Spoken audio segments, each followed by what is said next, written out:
Sampurasun, mugi rahayu sagung dumadi.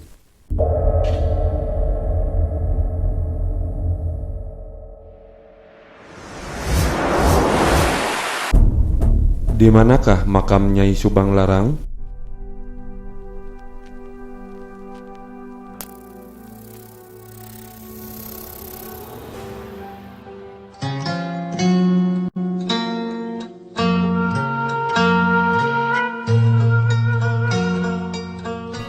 Nyai Subang Larang adalah salah seorang istri Prabu Siliwangi atau Sri Baduga Maharaja Ratu Haji Dewa Prana, Raja Kerajaan Pajajaran.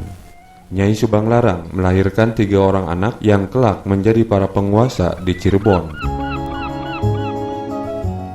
Kisah hidup Subang Larang telah banyak dibahas di berbagai media, baik media mainstream, blog maupun video-video YouTube. Lalu, di manakah makam atau kuburan Nyai Subang Larang? Kini ada situs Nyai Subang Larang di Kabupaten Subang, Jawa Barat. Lokasinya di kawasan Teluk Agung yang terletak di Desa Nanggerang, Kecamatan Binong, Kabupaten Subang. Kawasan yang juga dikenal sebagai Astana Panjang atau Muara Jati merupakan saksi sejarah riwayat perjalanan hidup seorang tokoh legendaris wanita Tatar Pasundan.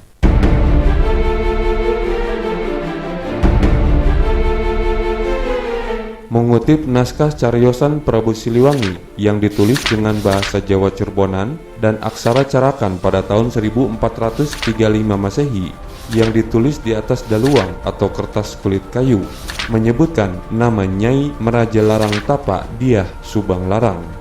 Mengapa namanya disebut Dyah Subang Larang? Menurut carita Purwaka Caruban Nagari, Subang Larang bernama asli Kubang Kencana Ningrum. Nyai Subang Larang lahir pada tahun 1404 Masehi dan wafat pada tahun 1441 menurut situs kotasubang.com.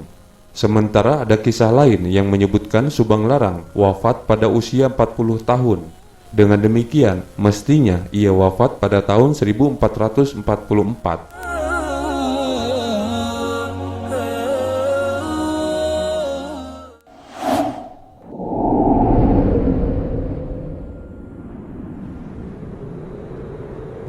Penyebutan nama Dyah Subang Larang jarang dan bahkan tidak pernah kita dengar. Namun dalam naskah cariosan Prabu Siliwangi yang ditulis pada tahun 1435, yaitu di zaman Prabu Siliwangi, Sri Baduga Maharaja masih hidup, bahkan masih dikenal dengan nama Pamanah Rasa, tidak menyebut Subang Larang. Pada tahun 1435 itu, Pamanah Rasa menyebut Subang Larang dengan sebutan Nyai Merajalarang Tapa Putri Ki Gede Ing Tapa, seorang mangkubumi Kerajaan Singapura Cirebon.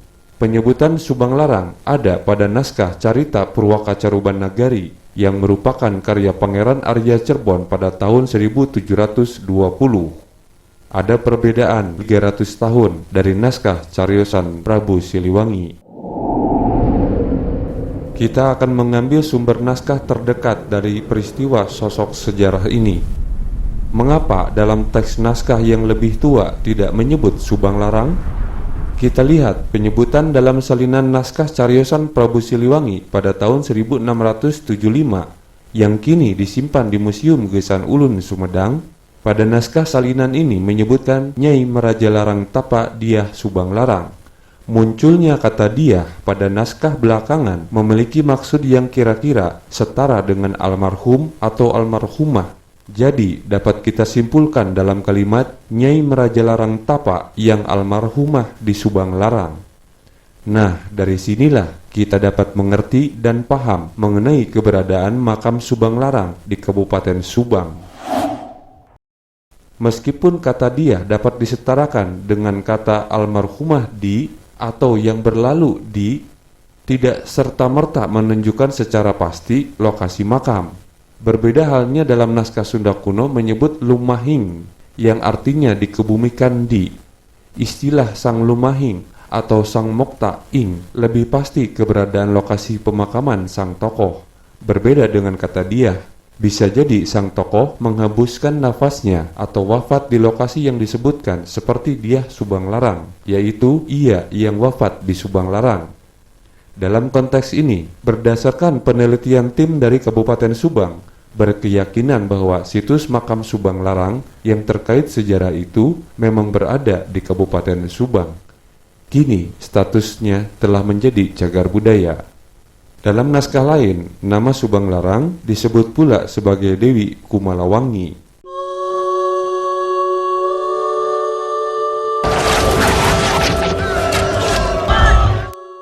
Ada contoh lain, yaitu Putri Raja Sunda Prabu Linggabuana yang gugur di Bubat, yaitu Putri Citra Resmi Dyah Pitaloka.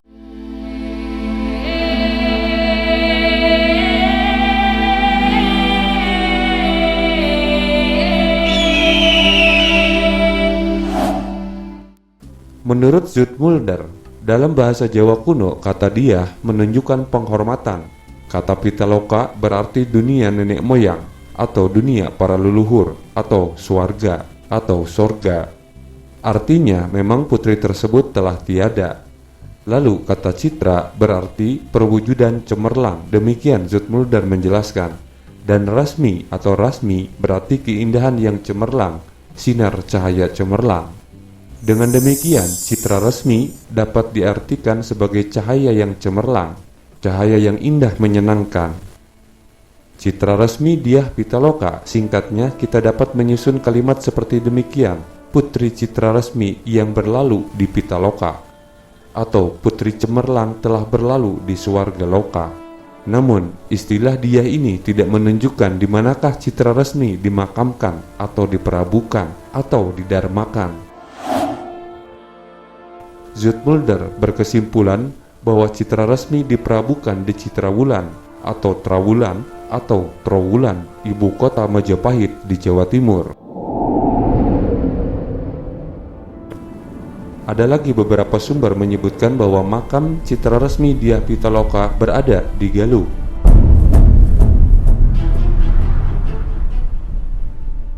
Beberapa kutipan yang diambil dari Wibowo dari pendapat para peneliti terdahulu dapat ditafsirkan bahwa nama Trowulan telah dikenal sejak abad ke-16. Mengacu pada serat Kanda yang digubah pada abad sekitar awal abad ke-16. Menurut Purbacalaka memberitakan bahwa nama asli dari Trowulan adalah Citrawulan, yang kemudian diucapkan secara singkat menjadi Trawulan atau Trowulan sampai sekarang. Istilah Dyah maknanya kemudian berubah di zaman kemudian, yang diartikan sebagai anak muda atau anak perempuan. Padahal di zaman kuno, Dyah tidak mengacu hanya untuk anak perempuan. Bagaimana dengan Dyah lainnya seperti Dyah Balitung dan Dyah Lembutal? Silahkan saudara-saudara menuliskan opininya dalam kolom komentar sebelum kita bahas dalam video berikutnya tentang Dyah Balitung, Dyah Lembutal, dan Dyah-Dyah yang lainnya. Semoga video ini bermanfaat. Rahayu, rahayu, rahayu. Ciao.